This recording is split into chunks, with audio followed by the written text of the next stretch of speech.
ಕಣ್ಣು ಮುಂದೆ ನಮಗೆ ಪಿಕ್ಚರ್ ಹೋದಂಗೆ ಹೋಗ್ತಾ ಇರುತ್ತೆ. ಅದಕ್ಕೆ ಶ್ರೀವಿದ್ಯೆಗೆ ಏನು ಹೇಳ್ತಾರೆ ಅಂತಂದರೆ ರಹಸ್ಯಾದಿ ರಹಸ್ಯಂ ಪರಾಪರ ರಹಸ್ಯಂ. ಆ ಅಪೇಕ್ಷೆ ಇಚ್ಛೆ ಬಂತು ಅಂತಂದರೆ ನಾವು ಮಾಡಿರುವಂತಹ ಜಪ ನಮಗೆ ಸಿದ್ಧಿಯಾಗಿದೆ ಅಂತ ಹೇಳಿ ಅರ್ಥ. ಆ ಮಹಾಗಣಪತಿ ಆರಾಧನೆ ನಾನು 1,000 ಮಾಡಿದೆ ನಂದು ಮುಗೀತು, 10,000 ಮಾಡಿದೆ ನಂದು ಮುಗೀತು, ಅಥವಾ ನಾನು ಧ್ಯಾನ ಮಾಡಿದೆ ನಂದು ಮುಗೀತು ಅನ್ನೋದಕ್ಕಿಂತ ನೀವು ಖಡ್ಗಮಾಲ ಅರ್ಚನೆ ಮಾಡಬೇಕಾದ್ರೆ ಜೀವನದಲ್ಲಿ ಆಗುವಂತಹ ಆಗು ಹೋಗುಗಳನ್ನು ನಾವು ಪಾರಾಗೋದಕ್ಕೋಸ್ಕರ ಶ್ರೀವಿದ್ಯೆ ಬೇಕಾಗೋದಿಲ್ಲ. ಸಾಧನೆ ಮಾಡಬೇಕು ಅಂದಾಗ ಯಾವ ಮಂತ್ರಗಳನ್ನು ಅವರು ಪಠಿಸಬೇಕಾಗುತ್ತೆ? ಶ್ರೀವಿದ್ಯಾ ಅಂದರೆ ಬ್ರಹ್ಮವಿದ್ಯಾ ಅಂತ. ಶ್ರೀವಿದ್ಯಾ ಅಂದಿದ ತಕ್ಷಣ ಎಲ್ಲರಿಗೂ ಮನಸ್ಸಲ್ಲಿ ಬರುವಂಥದ್ದು ಲಲಿತೆ ಅಥವಾ ರಾಜರಾಜೇಶ್ವರಿ.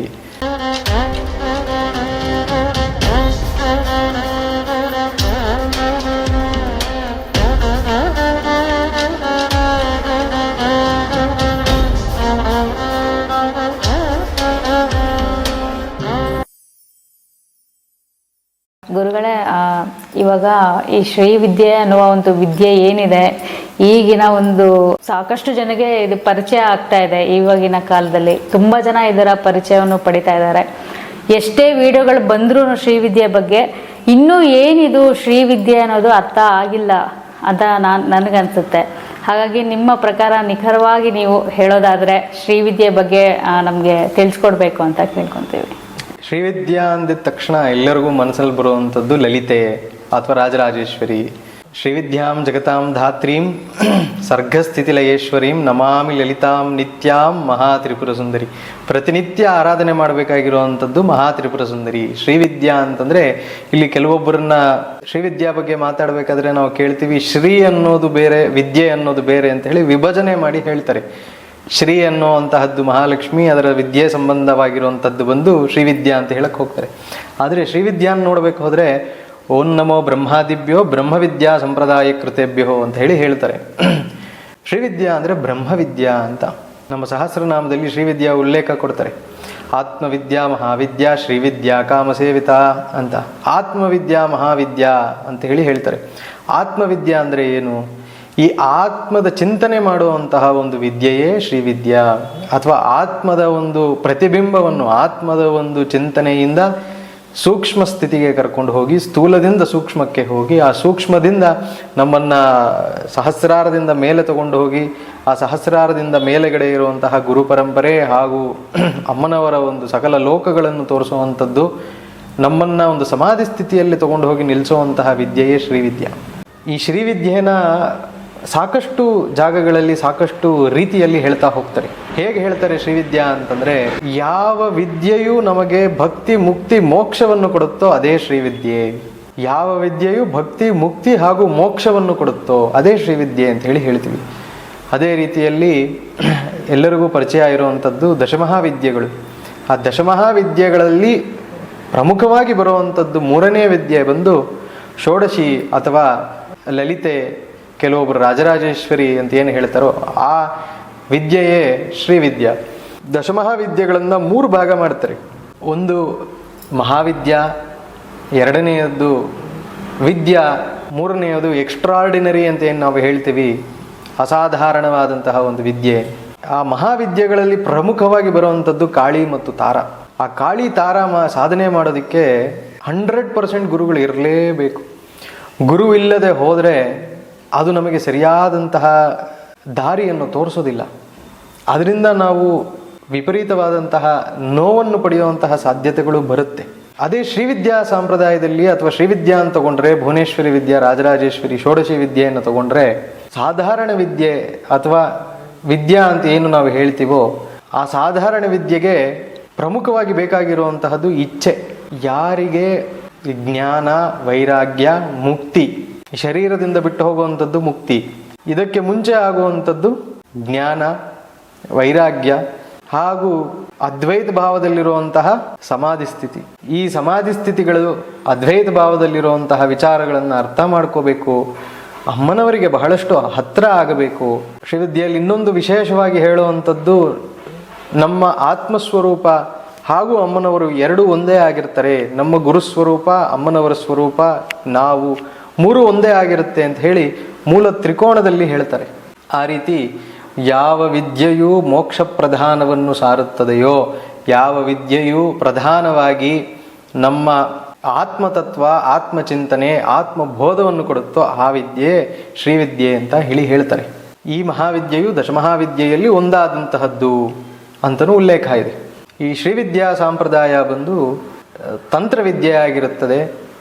ಈ ತಂತ್ರವಿದ್ಯೆಗೆ ಗುರುವಿನ ಅವಶ್ಯಕತೆ ಅಥವಾ ಗುರುವಿನ ಒಂದು ಆಶೀರ್ವಾದ ಬಹಳಷ್ಟು ಪ್ರಮುಖವಾಗಿರುತ್ತೆ. ಅಂದರೆ ಈ ಶ್ರೀವಿದ್ಯೆ ಸಾಧನೆ ಮಾಡಬೇಕು ಅಂದಾಗ ಯಾವ ಮಂತ್ರಗಳನ್ನು ಅವರು ಪಠಿಸಬೇಕಾಗುತ್ತೆ, ಹಾಗೆ ಸಾಧಕನು ಯಾವ ನಿಯಮಗಳನ್ನು ಪಾಲಿಸಬೇಕಾಗುತ್ತೆ? ಈಗಾಗಲೇ ಹೇಳ್ದಂಗೆ ಓಂ ನಮೋ ಬ್ರಹ್ಮಾದಿಭ್ಯೋ ಬ್ರಹ್ಮವಿದ್ಯಾ ಸಂಪ್ರದಾಯ ಕೃತೇಭ್ಯ ಇದು ಒಂದು ಬ್ರಹ್ಮವಿದ್ಯೆ. ಬ್ರಹ್ಮವಿದ್ಯೆ ಅಂದರೆ ಏನು? ಆ ಬ್ರಹ್ಮನನ್ನು ಅರ್ಥ ಮಾಡ್ಕೊಳ್ಳುವಂತಹ ವಿದ್ಯೆ ಅಂತ. ಈ ಜಗತ್ತಿನಲ್ಲಿ ಈಗ ಬಂದಿರುವಂತಹ ರೂಢಿ ಹೇಗೆ ಅಂತಂದರೆ, ಶ್ರೀವಿದ್ಯಾ ಅಂತಂದರೆ ಕೆಲವೊಂದು ಮಂತ್ರಗಳನ್ನು ಕೊಡ್ತಾರೆ. ಆ ಮಂತ್ರಗಳನ್ನು ನಾನು ಆರಾಧನೆ ಮಾಡಿದ್ರೆ ನಾನು ಶ್ರೀವಿದ್ಯಾ ಉಪಾಸಕನಾಗ್ತೀನಿ ಅಥವಾ ಶ್ರೀವಿದ್ಯೆಯನ್ನು ತಿಳಿದವನಾಗ್ತೀನಿ ಅಂತ ಹೇಳಿ ಅರ್ಥ ಮಾಡ್ಕೋತಾರೆ. ಆದರೆ ಶ್ರೀವಿದ್ಯಾ ಕೊನೆಯ ಪಥ ಅರ್ಥ ಮಾಡ್ಕೋಬೇಕು ನಾವು. ಶ್ರೀವಿದ್ಯಾ ಅಂದರೆ ಏನು, ಕೊನೆಯಲ್ಲಿ ನಾನು ಏನು ಆಗಬೇಕು ಶ್ರೀವಿದ್ಯಾ ಮಂತ್ರ ಅಥವಾ ಅರ್ಥ ಅಥವಾ ಒಂದು ಧ್ಯಾನವನ್ನು ಮಾಡಿದ್ರೆ ಅಂತ.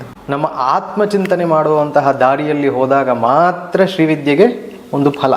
ನಮ್ಮ ಕರ್ಮಾನುಸಾರಗಳಾಗಿ ನಮಗೆ ಬರ್ತಾ ಇರುವಂತಹ ಜೀವನದಲ್ಲಿ ಆಗುವಂತಹ ಆಗು ಹೋಗುಗಳನ್ನು ನಾವು ಪಾರಾಗೋದಕ್ಕೋಸ್ಕರ ಶ್ರೀವಿದ್ಯೆ ಬೇಕಾಗೋದಿಲ್ಲ. ಅದು ನಮ್ಮ ಪೂರ್ವಾರ್ಜಿತ ಕರ್ಮಾನುಸಾರೇಣ ಬಂದಿರುವಂತಹದ್ದಕ್ಕೆ ವೈದಿಕದಲ್ಲಿ ಹೇಳಿರುವಂತಹ ಸಾಕಷ್ಟು ಧರ್ಮ ಸೂಕ್ಷ್ಮಗಳನ್ನು ಅರ್ಥ ಮಾಡಿಕೊಂಡು ವೈದಿಕದಲ್ಲಿ ಹೇಳಿರುವಂತಹ ಪರಿಹಾರಗಳನ್ನು ಮಾಡಿದ್ರೆ ನಾವು ಇದರಿಂದ ಹೊರಗೆ ಬರ್ತೀವಿ. ಈ ಶ್ರೀವಿದ್ಯಾ ಮಾರ್ಗದಲ್ಲಿ ಬರಬೇಕಾದ್ರೆ ಪ್ರಪ್ರಥಮವಾಗಿ ಎಲ್ಲರಿಗೂ ಬರುವಂತಹದ್ದು ಬಂದು ಮಹಾಗಣಪತಿಯ ಒಂದು ಮಂತ್ರವನ್ನು ಉಪದೇಶವನ್ನು ಮಾಡ್ತಾರೆ. ಈ ಮಹಾಗಣಪತಿ ಮಂತ್ರೋಪದೇಶ ಮಾಡೋಕ್ಕಿಂತ ಮುಂಚೆ ನಾನು ಈ ಕುಟುಂಬಕ್ಕೆ ಸೇರಿದವನು, ನಾನು ಈ ಒಂದು ಪಂಕ್ತಿಗೆ ಸೇರಿದವನು ಅಂತ ಹೇಳಿ ನಾವು ಹೇಳಬೇಕಾಗತ್ತೆ. ಹೇಗೆ ಅದನ್ನು ಹೇಳೋದು ಅಂತಂದರೆ, ನಮ್ಮ ಗುರು ಪರಂಪರೆಯಿಂದ ನಮ್ಮ ಗುರುಗಳು, ನಮ್ಮ ಪರಮ ಗುರುಗಳು, ನಮ್ಮ ಪರಮೇಷ್ಠಿ ಗುರುಗಳು, ದಿವ್ಯ ಗುರುಗಳು ಅಂತ. ಶ್ರೀವಿದ್ಯಾಲ್ಲಿ ಶ್ರೀನಾಥಾದಿ ಗುರುತ್ರಯಂ ಅಂತ ಹೇಳ್ತೀವಿ. ಶ್ರೀನಾಥರು, ಶ್ರೀವಿದ್ಯೆಯಲ್ಲಿ ಬರುವಂತಹ ಎಲ್ಲ ಗುರುಗಳಿಗೂ ಕೊನೆಯಲ್ಲಿ ನಾಥ ನಾಥ ನಾಥ ಅಂತ ಹೇಳಿ ಒಂದು ನಾಮವನ್ನು ಸೇರಿಸ್ತಾರೆ. ಆ ಶ್ರೀನಾಥಾದಿತ್ರಯಂ ಅಂದರೆ 3 ಗುರುಗಳು ಬಹಳ ಮುಖ್ಯವಾಗಿರ್ತಾರೆ. ಹೇಗೆ ನಮಗೆ ಶ್ರೀವಿದ್ಯೆಯನ್ನು ಉಪದೇಶ ಕೊಟ್ಟಿದ ತಕ್ಷಣ ನಾನು ಆ ಗುರು ಪರಂಪರೆಯಲ್ಲಿ ಒಬ್ಬನಾಗ್ತೀನಿ. ಯಾಕೆ ನಾನೊಂದು ಗುರು ಪರಂಪರೆಯಲ್ಲಿ ಒಬ್ಬನಾಗ್ತೀನಿ? ನೀವು ಖಡ್ಗಮಾಲ ಅರ್ಚನೆ ಮಾಡಬೇಕಾದ್ರೆ ಮೊದಲನೆಯದಾಗಿ ನಾವು ಷಡಂಗಾರ್ಚನೆ ಮಾಡ್ತೀವಿ. ಷಡಂಗಾರ್ಚನೆ ಮಾಡಿದ ತಕ್ಷಣ ತಿಥಿನಿತ್ಯ ದೇವತಾ ಅರ್ಚನೆ ಆಗುತ್ತೆ. ತಿಥಿನಿತ್ಯ ದೇವತೆ ಅರ್ಚನೆ ಆಗಿದ ತಕ್ಷಣ ಗುರುಮಂಡಲಾರ್ಚನ ಅಂತ ಮಾಡ್ತೀವಿ. ಆ ಗುರುಮಂಡಲಾರ್ಚನದಲ್ಲಿ ನಮ್ಮ ಗುರುಗಳು, ನಮ್ಮ ಪರಮ ಗುರುಗಳು, ನಮ್ಮ ಪರಮೇಷ್ಠಿ ಗುರುಗಳು ಅಲ್ಲಿ ಸೇರ್ತಾರೆ. ಆ ನಮ್ಮ ಗುರುತ್ರಯರು ಅಲ್ಲಿ ಬಂದಾದ್ಮೇಲೆ ಅಮ್ಮನವರ ಕೃಪಾ ಕರುಣಾ ಕಟಾಕ್ಷ, ನಮ್ಮ ಗುರುಗಳ ಒಂದು ಆಶೀರ್ವಾದದಿಂದ ನಾವು ಆ ಸ್ಥಾನದಲ್ಲಿ ಹೋಗಿ ಸೇರ್ತೀವಿ ಮುಂದೆ. ಹಾಗಾಗಿ ಪ್ರತಿಯೊಬ್ಬ ಮನುಷ್ಯ ಯಾರು ಶ್ರೀವಿದ್ಯೆಯನ್ನು ತಗೋಬೇಕು ಅನ್ನೋ ಅಪೇಕ್ಷೆಯನ್ನು ಪಡ್ತಾನೋ, ಯಾರು ಶ್ರೀವಿದ್ಯೆಗೆ ಬಹಳಷ್ಟು ಹತ್ತಿರದಲ್ಲಿ, ಅಂದರೆ ಆತ್ಮವಿದ್ಯೆ, ಈ ಆತ್ಮಕ್ಕೂ ಶರೀರಕ್ಕೂ ಏನು ಭೇದ ಭಾವ, ನನ್ನ ಮನಸ್ಸು ಶರೀರ ಆತ್ಮ ಹೇಗೆ ಸಂಬಂಧಪಟ್ಟಿದೆ ಅಂತ ಅರ್ಥ ಮಾಡ್ಕೊಳ್ಳುವಂತಹ ಜಿಜ್ಞಾಸೆ ಬೇಕು ಅಂದರೆ ಶ್ರೀವಿದ್ಯಾ ಬಹಳ ಬೇಗ ನಿಮ್ಗೆ ಅರ್ಥ ಆಗುತ್ತೆ. ಲೌಕಿಕವಾಗಿ ನಾನು ಸಂಬಂಧಪಟ್ಟಿರುವಂತಹ ದೋಷಗಳಿಂದ ಹೊರಗಾಗಬೇಕು ಅಂತಂದರೆ ಅರ್ಧದಲ್ಲಿ ಮಾತ್ರ ಶ್ರೀವಿದ್ಯಾ ಬರುತ್ತೆ. ನಿಮಗೆ ಬೇಕಾಗಿರುವಂತಹ ವಿಚಾರಗಳನ್ನು, ನಿಮಗೆ ಬೇಕಾಗಿರುವಂತಹ ಸಂಕಲ್ಪಗಳನ್ನೆಲ್ಲ ತೊಂದರೆ ಇಲ್ಲದೆ ನಡೆಸ್ಕೊಳ್ಳುತ್ತೆ. ಅದಾದಮೇಲೆ ನಿಮಗೇನು ಅರ್ಥ ಆಗೋದಿಲ್ಲ. ಅದರಿಂದ ಶ್ರೀವಿದ್ಯೆ ಅನ್ನೋದು ಬರೀ ಮಂತ್ರ ಮಾತ್ರ ಅಲ್ಲ. ಶ್ರೀವಿದ್ಯೆಯಲ್ಲಿ ಸಾಕಷ್ಟು ಇದೆ. ಮಂತ್ರವೂ ಇದೆ, ಯಂತ್ರವೂ ಇದೆ, ತಂತ್ರವೂ ಇದೆ. ಈ 3 ನಡೆಯುವಂಥದ್ದು ಬಂದು ಬಾಹ್ಯವಾಗಿ ಮಾಡುವಂತಹ ಪೂಜೆ. ಕೆಲವೊಂದು ದಿನಗಳು, ಕೆಲವೊಂದು ವರ್ಷಗಳು ನಾವು ಬಾಹ್ಯ ಪೂಜೆ ಮಾಡಲೇಬೇಕಾಗುತ್ತೆ. ಬಾಹ್ಯ ಪೂಜೆ ಮಾಡಿ ಶಾರೀರಿಕವಾದಂತಹ ಶುದ್ಧಿಯನ್ನು ಪಡೆದು, ಮಾನಸಿಕವಾದಂತಹ ಶುದ್ಧಿಯನ್ನು ಪಡೆದು, ತದನಂತರ ನಾವು ಒಂದು ಹೆಜ್ಜೆ ಮುಂದೆ ಹಾಕಿದ್ರೆ ಆ ಹೆಜ್ಜೆನೇ ಅಂತರ್ಮುಖ ಸಮಾರಾಧ್ಯ ಬಹಿರ್ಮುಖ ಸುದುರ್ಲಭ ಅಂತ ಹೇಳಿ ನಾವು ಲಲಿತಾ ಸಹಸ್ರನಾಮದಲ್ಲಿ ಹೇಗೆ ಹೇಳ್ತೀವೋ ಆ ರೀತಿ ಅಮ್ಮನವರ ಒಂದು ಅಂತರ್ಮುಖ ಧ್ಯಾನವನ್ನು ನಾವು ಮಾಡ್ತಾ ಹೋಗ್ತೀವಿ. ಈ ಅಂತರ್ಮುಖ ಧ್ಯಾನ ಮಾಡಬೇಕು ಅಂತಂದರೆ ಮೊದಲನಿಗೆ ಗುರುಗಳು ಹೇಳುವಂತಹ ಆ ಮಂತ್ರಗಳೇನಿದೆ ಆ ಮಂತ್ರಗಳು ಬಹಳ ಮುಖ್ಯವಾಗುತ್ತೆ. ಮೊದಲಿಗೆ ಗುರು ಪರಂಪರೆಯ ಧ್ಯಾನ, ಗುರುತ್ರಯರ ಪಾದುಕಾ ಧ್ಯಾನ ಆಗುತ್ತೆ, ಅಥವಾ ಪಾದುಕಾ ಮಂತ್ರಗಳ ಉಪದೇಶ ಆಗುತ್ತೆ. ಗುರುಪಾದಕಕ್ಕೆ ಇರುವಂತಹ ಶಕ್ತಿ ಬರೀ ಯಾವ ಮಂತ್ರಕ್ಕೂ ಇಲ್ಲ. ಎಲ್ಲರೂ ಬರೀ ಅಮ್ಮನವರ ಮಂತ್ರ ಹೇಳಿದ್ರೆ ಸಾಕು, ಗಣಪತಿ ಮಂತ್ರ ಹೇಳಿದ್ರೆ ಸಾಕು, ಸುಬ್ರಹ್ಮಣ್ಯನ ಮಂತ್ರ ಹೇಳಿದ್ರೆ ಸಾಕು ಅಂತ ಅಂದ್ಕೊಂಡಿದ್ದಾರೆ. ಆದರೆ ಗುರುಪಾದುಕಾ ಮಂತ್ರಕ್ಕೆ ಇರುವಂತಹ ಒಂದು ಶಕ್ತಿ ಬರೀ ಎಲ್ಲೂ ಇಲ್ಲ. ಆ ಗುರುಪಾದುಕಾ ಮಂತ್ರಗಳನ್ನು ಸಾಕಷ್ಟು ಭಕ್ತಿಯಿಂದ, ಸಾಕಷ್ಟು ಶ್ರಮ ತಗೊಂಡು ನಾವು ಅದನ್ನು ಪ್ರತಿನಿತ್ಯವೂ ಜಪ ಮಾಡಬೇಕಾಗತ್ತೆ. ಈ ಗುರುಪಾದುಕಾ ಮಂತ್ರ ಅಥವಾ ಗುರುಪಾದುಕಾ ಉಪದೇಶ ಆದ ನಂತರ ನಡೆಯುವಂತಹ ಉಪದೇಶವೇ ಮಹಾಗಣಪತಿ.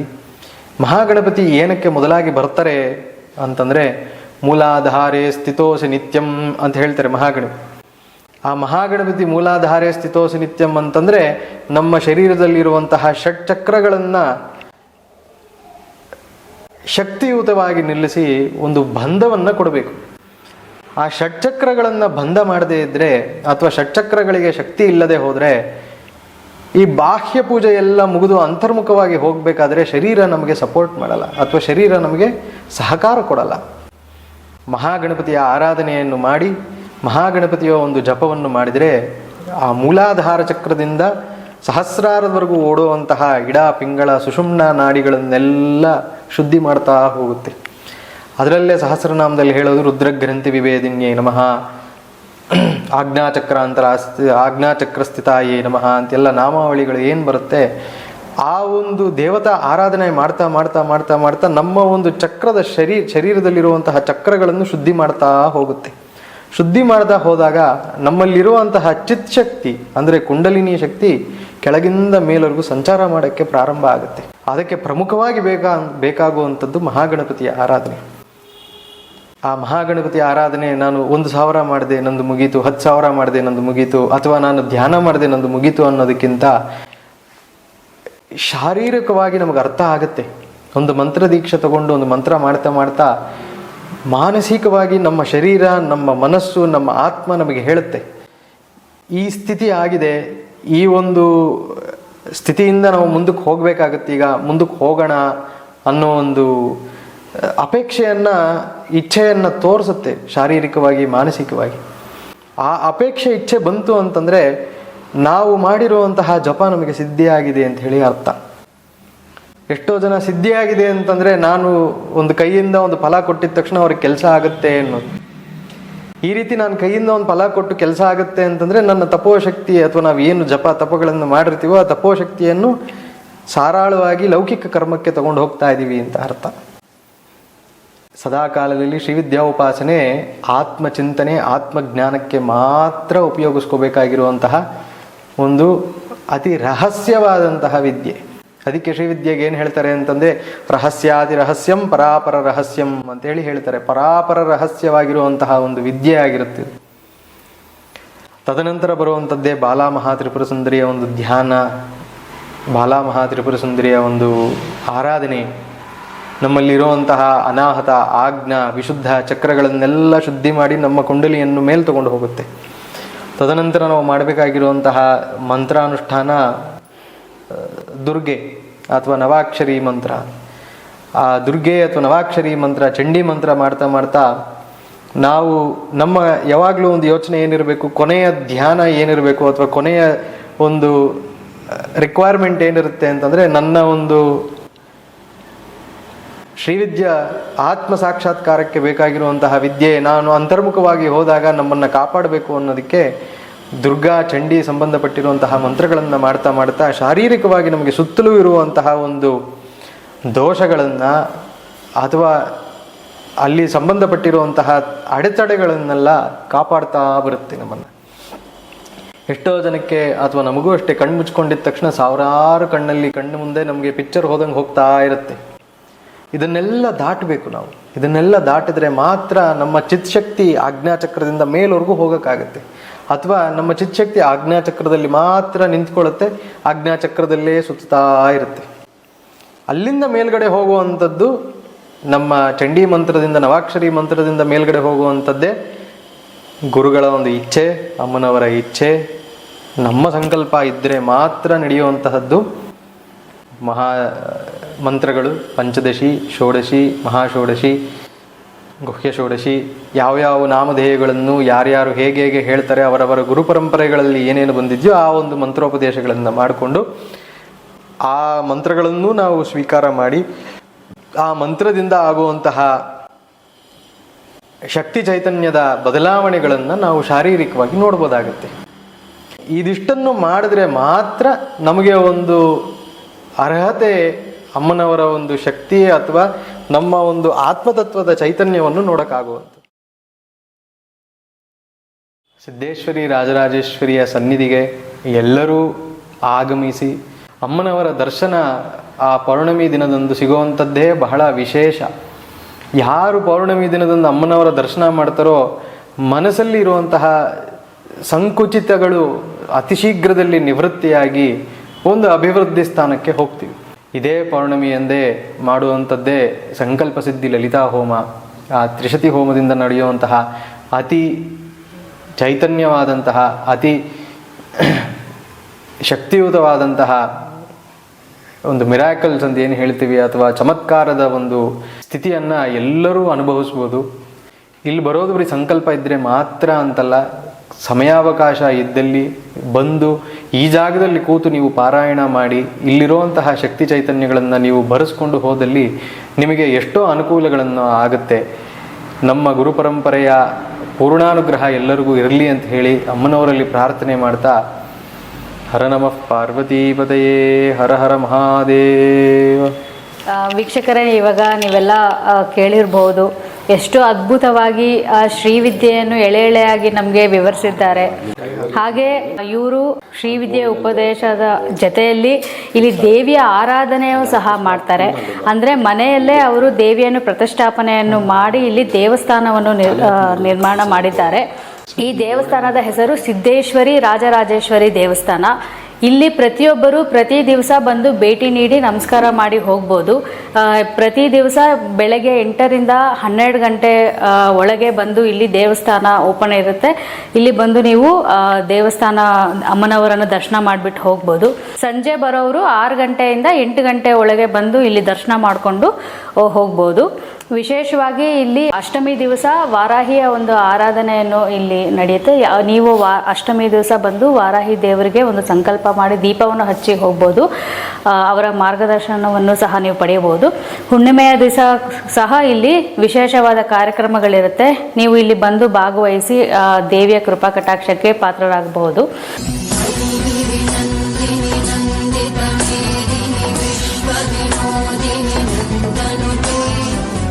Varahin